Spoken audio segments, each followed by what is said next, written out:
Are you feeling better now? Yes, thanks to all of you. I'd like to thank you once again for what happened. Don't mention it. But hey, your uniform. Huh?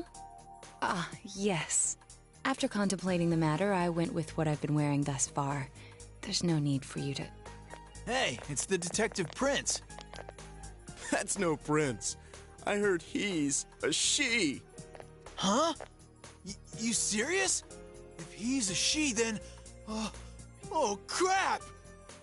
I'm kinda disappointed. But then again, there's something neat about it. Yeah, if you look at it a certain way, doesn't she seem pretty cool?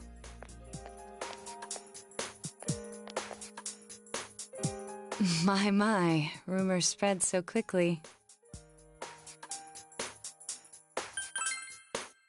Thank you. But it doesn't bother me at all. There's no need to worry on my behalf. So please, treat me as you did before. That aside, I'd like to discuss the case with you all. We're dealing with a kidnap and murder case perpetrated by someone lurking in this very town. And it isn't over yet. Let's go over the finer points after school.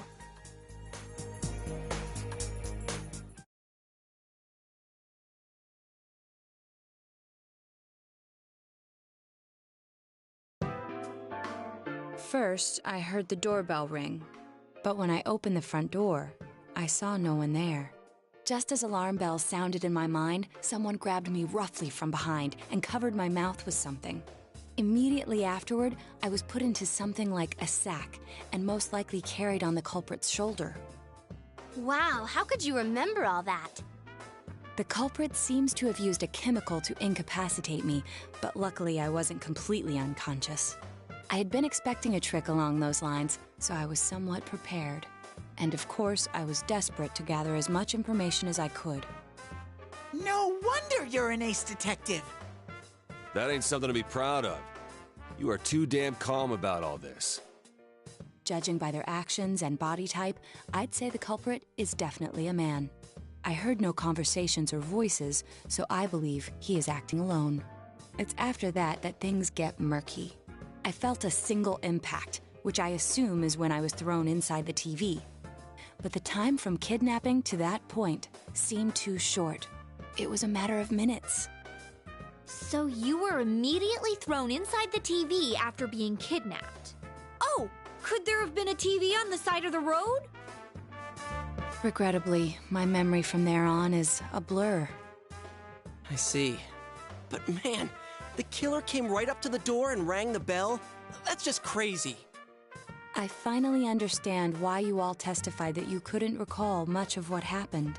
Such a bizarre experience with mental and physical fatigue on top of it. It's only natural to be confused. And going by the surrounding circumstances, my kidnapping and everyone else's were near identical. There is no question that the culprit is the same in each case. So, that Mitsuo boy who said he killed King Moron. Everything makes sense now. I can't say for sure until I gather more concrete evidence. But Mitsuo Kubo's only victim was Mr. Muraoka. It was a copycat killing that mimicked the true culprit's method. No wonder King Moron's death broke the pattern in so many ways.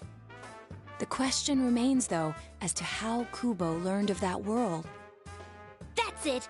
That's what was bothering me! Mitsuo could enter the TV, right? Then why didn't he kill King Moron that way? I believe he didn't understand the other world as well as the true culprit. Even though I can now enter it myself, it wouldn't occur to me to use it for murder. And remember, the previous corpses left no sign that their deaths had anything to do with the other world. After Kubo became wanted, leaving him with nowhere to run, he probably thought for the first time, what if I put my entire body into the TV? The bizarre condition of the corpses that caused such commotion is probably because they died on the other side. It's a simpler explanation than figuring out why the killer would risk disposing of the bodies in such a way. Which means their inexplicable condition of being hung on a foggy day wasn't due to the culprit making a statement. Much of our speculation could be tested if we could ask Kubo in person. However, I've unfortunately been taken off the investigation. and I highly doubt that the police will believe any of this. They wouldn't admit that it wasn't Mitsuo in the first place. Once you've said something on TV, it's not easy to admit you were wrong. I believe the primary cause of my dismissal was because I raised that possibility to them. The police won't readily concede that they made false charges. All the more so if the accused is a juvenile. In fact, the overwhelming sentiment with the police force is to end this case with his arrest. Even if it's possible there's another killer? Those dickheads. I had a feeling that would be the case. Not that I trusted him in the first place. But, Naoto, if you were that calm when it happened to you, couldn't you have, I'm not saying you should have caught him, but isn't it kind of sad for an ace detective to go down that easily? To tell you the truth, I was really scared. I'm sorry. It can't be helped. None of us could resist the culprit either. Don't forget, Naoto-kun is younger than us, and she's a girl. Oh yeah, that's true. I keep forgetting when I see her talking like this. You know, Naoto? What is it? You got balls. For a girl. Regardless, I have no doubt that the culprit will continue with his attacks.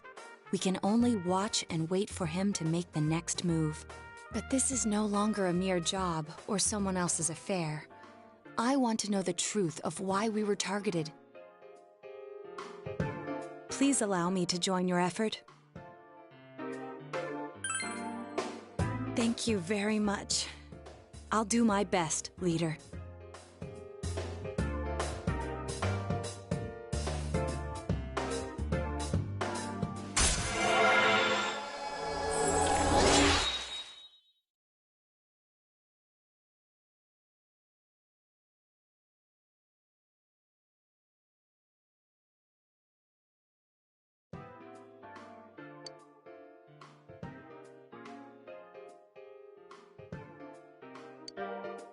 Since I'm the king of the geniuses, I knew it would work out this way. Ta-da! Now Chan's glasses. Thank you. They told me about you, Teddy. I can sympathize with your drive to find yourself. If I may help in any way, let me know. Wow, what a nice girl.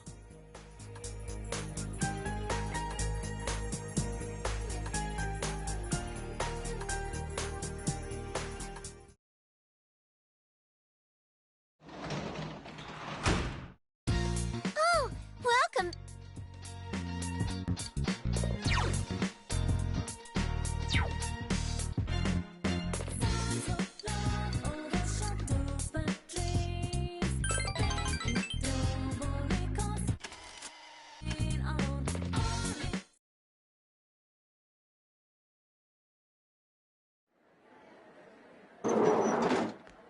Excuse me.